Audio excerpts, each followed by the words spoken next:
You wake up. It's time to go to school. You catch the bus just in time and zone out on the way.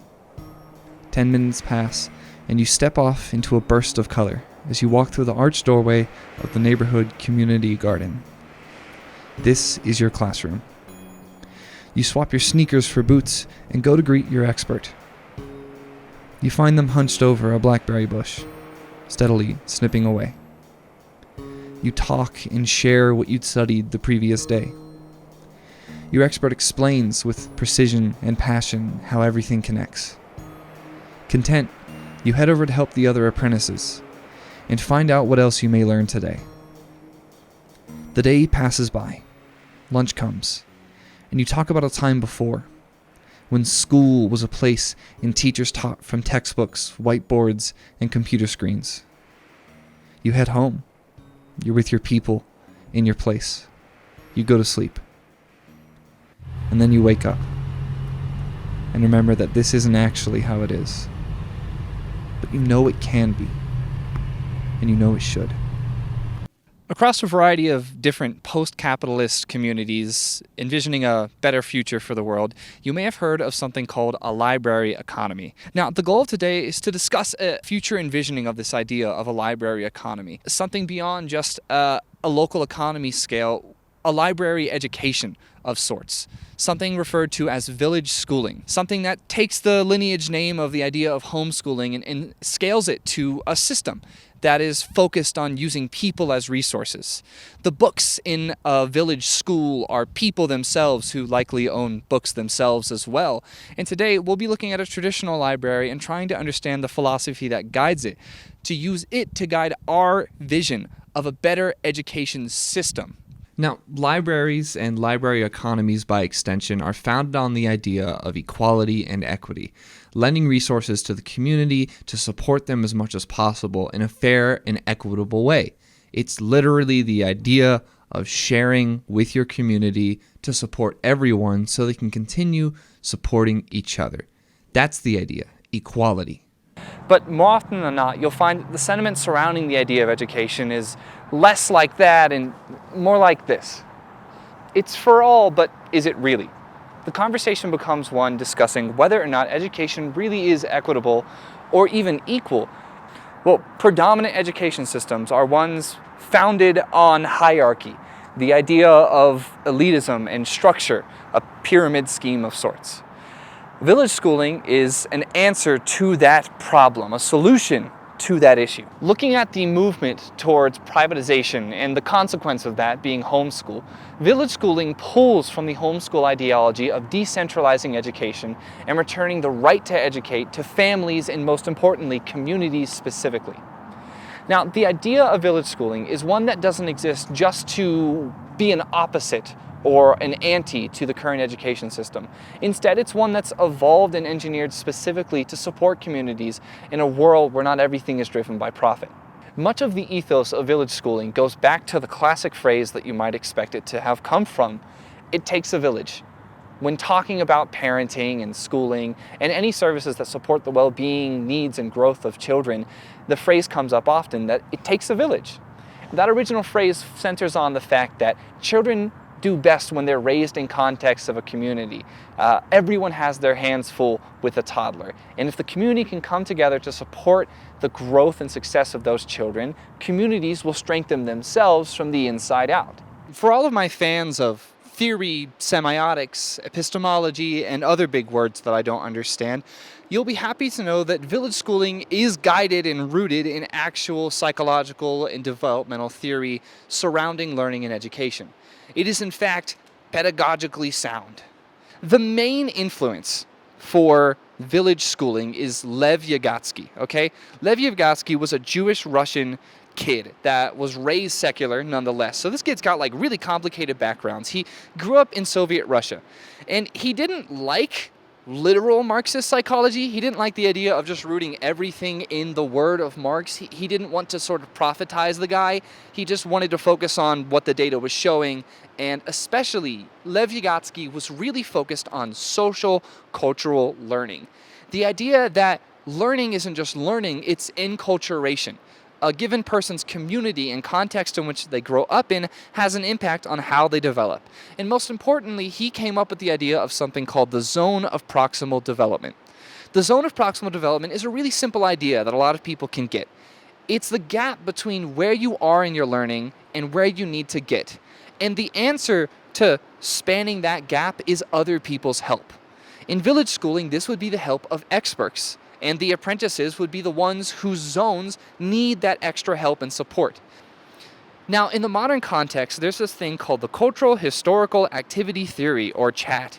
This is essentially the modern interpretation of Lev Vygotsky's ideas, which, because he was in Soviet Russia, his information was censored and kept from the West for a very long time.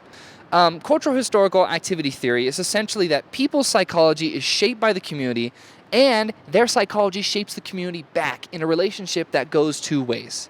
What people think and feel are shaped by and informed by what they do and what is done to them. It's a simple idea that community is what causes learning. It can't just happen between a person and a textbook or a person and a lecturer. That isn't what causes learning. So the theory is there. This stuff has data to it. It's just that what we're doing right now is not representative of these ideas. Instead, it's that Prussian model that pupils don't know anything and teachers are there strictly to fill them with knowledge and move them forward in a machine and factory style of method. Village schooling looks at the issue and solves it in the most human way, the way that native civilizations had done for thousands of years. I know it's a bit fallacious to argue, but you have to keep in mind that the bulk of human learning throughout all of human history was done outside of a classroom, without someone specifically called a teacher, and without any sort of administrator or guidance counselor or anything like that. Learning is a cultural, psychological process that happens in context of other people. We are social creatures, and village schooling acknowledges and takes advantage of that simple fact by doing what is natural in a structured and intentional way. While village schooling may be a new term, its guiding principles are old knowledge. Schools like these, early colleges, exist to place young adults into spaces where they will be doing the work that they hope to be doing into adulthood. Well, schools like these, early colleges, or in some places career centers, are likely going to be the future fossils of village schooling.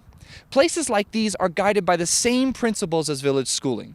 While village schooling might be a new word, it's guided by old, logical ideas. Native cultures across the world, in Africa, North America, and Asia, have used this system to teach and enculture children and young adults to allow them to have the skills to contribute to their local communities. The premise for schools like these is to place students in the actual workspaces or businesses that they want to work in the future, to provide for their community and participate and be encultured in that way. Now, schools like these eke out a fairly tentative existence, garnished on the goodwill and money from property owners and voters in a given school district or county. And in the modern context, the rhetoric around the support for schools like these is an interesting mix of perspectives and opinions. For one, you have tradespeople who want to maintain a sort of authority and professionalism to their jobs. Those people want hierarchy. They want education to be an export, a valuable item that can be sent out and offered and advertised to families. And at the same time, those same tradespeople just know logically that their disciplines need people to continue working. People in these disciplines understand that if they don't raise the next generation, they won't have a next generation. There is both a focus in this modern context on community and at the same time capital, making money for the community, bringing in value, advertising these skills that this school can teach its students. It's no surprise that with how schools are currently funded and how voting works out, this is how career education would be shaped. But the issue is that at the end of the day, this is still a business. It may not necessarily be for profit, and in fact, many career centers use a blended method of getting their funding. They may be publicly supported, but charge something equivalent almost to a tuition to their students to attend, usually covering supplies and various random fees. This is part of the industry. This isn't necessarily part of a system that exists solely for the community. It's still an industry, and it all comes down to advertisement, profit, and selling a product. At the end of the day, doing anything at scale means making sure that your statistics actually make sense and work out. And village schooling can work. In fact, the way it would work is pretty similar to something like a co-op. The entire community would participate and be expected to engage the next generation to sustain and maintain the well-being and welfare of that community. To be specific, let's look at some data looking at Denver Public Schools, where I currently teach. Now, the basic idea would be that apprentices are paired with experts. I hesitate to use the word master for a variety of reasons, but you get what I mean. Journeymen, people that are deep into their field and highly experienced. Now, businesses in a truly village school future, maybe it wouldn't be a business so much as just a person with a responsibility, these experts would lend themselves to the community. The question becomes, how many people are going to be called upon by this quote-unquote school system to participate? In Denver Public Schools, there are 90,000 students or so. There are about 6,500 or so teachers in total. There are about 558,000 people that are working in Denver. They're of working age and actively working in Denver. If we call upon only 5%, 1 in 20 people at your job to actually have apprentices, the apprentice to expert ratio would be 1 to 4. 1 to 4. Right? That's pretty good, except let's notice this point. I don't think village schooling necessarily would have to be something you do with primary school, and I think that's for a lot of reasons surrounding the fact that they are very, very tiny children. I'm thinking village schooling is something that would happen in secondary school. There might be an entire village school system of all ages that prepares students to eventually participate in their community, but the actual participation part's probably going to happen in high school. Well, if you do that, you only need a third of that 5%. So what, like 1.75% of the working force will have apprentices assigned to them, and only 4 for each person? That's like an exceptional student to quote-unquote teacher ratio. That's exceptional, and that could work incredibly well. And tell me in all honesty, out of 100 people you know, or even 50 people you know at your workplace, there's probably someone who does not hate children and probably wants to pass on what they know to someone. Look at people online and how much they want to talk about the things they're interested in. People like me love talking about trains in school, for example. There will always be people that want to teach, and if we facilitate learning for them, they can become experts to inform these apprentices for our community. Now, how would we have to engineer the community and this system? Again, it's not an industry anymore. It's just a system that supports the communities. How would we tailor this system? Well, one, I would think most districts, quote unquote, would have to opt in for something like a home base. Now, this could be online, this could be virtual, this could be both, but some sort of place, whether it's infrastructure or a digital space, where the students come back to maybe once a week, especially looking at high school. Maybe they come back to this place once a week, and there they can have support for all those people that aren't experts in a given field, a given form of labor that supports the community's well-being. Well, that could be tutors, that could be counselors, that could be psychologists, that could be career guidance people. There could also be instructional coaches whose jobs are to help kids learn how to learn. Now, of course, those same instructional coaches could be lending trainings to the experts. I think what's important is to make sure we don't bog down the experts with stupid paperwork. Yes, it should be mandatory that every expert field has some sort of required training for whatever apprentices they are assigned. Safety is super, super important, and I will never skimp on that. That has to be done with, and that will be paperwork for somebody. The idea might be that students can come back together in blocks. A fifth of the student population from Monday through Friday will come together for part of or that entire day, and that will be a decompression day where you have tutors and you have maybe assignments or independent study or just resources.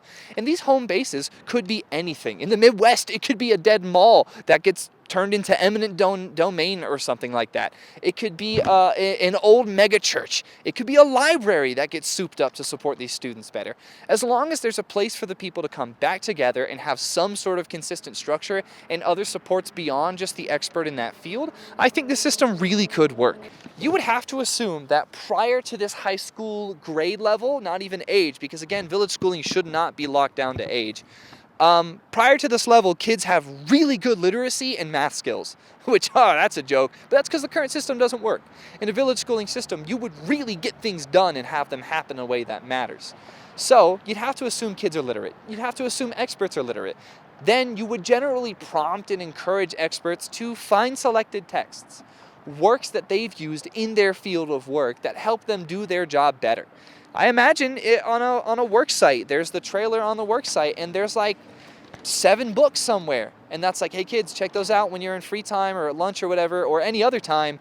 These are books that I think really help me with this job. These are books that I think are really relevant. That idea. You encourage the experts to maintain these kids' literacy throughout the rest of their high school quote-unquote grades. And again, I think for the most part, village schooling mostly is just going to apply to secondary education. I don't think that it would make a lot of great sense to give really, really young kids this much independence. You've got to be focusing on foundational skills, I think, very young. I think those are valuable nonetheless. So those are the assumptions village schooling makes. But I don't think that they're that hard to achieve. I think it's possible to develop something like a community co-op. And that brings me to another point. What does assessment look like? What does parent engagement look like? Well, I think that those things, one, I don't think grades should need to exist. I do think kids need to be evaluated. I think these young adults and teenagers will need to be evaluated in one way or another. But I don't think that has to look like a standardized test, and I don't think that has to look like a grade either. Instead, I think that the entire curriculum and everything that's going on should be made 100% open. And in fact, I think parents and families and the students too, and the experts, should all be polled to make decisions. There should be a direct engagement process where we decentralize this entire system. We vet experts, we vet people who understand pedagogy, we vet tutors, we do all of this together as a community to make decisions that are in support of the community's well-being. So, what do you get when you combine the idea of a library economy with the idea of a free school? You get village schooling. You draw upon modern career and technical education programs, combine that with a vision for the future that's hopeful, and village schooling is what comes out of that. If you like this video, be sure to get subscribed, be sure to like it. If you have any ideas, please comment. Remember, this idea isn't necessarily new. There are probably things in your education framework that you've experienced that will lend themselves to this idea. Again, thank you so much for watching. I appreciate it. Take care. Goodbye.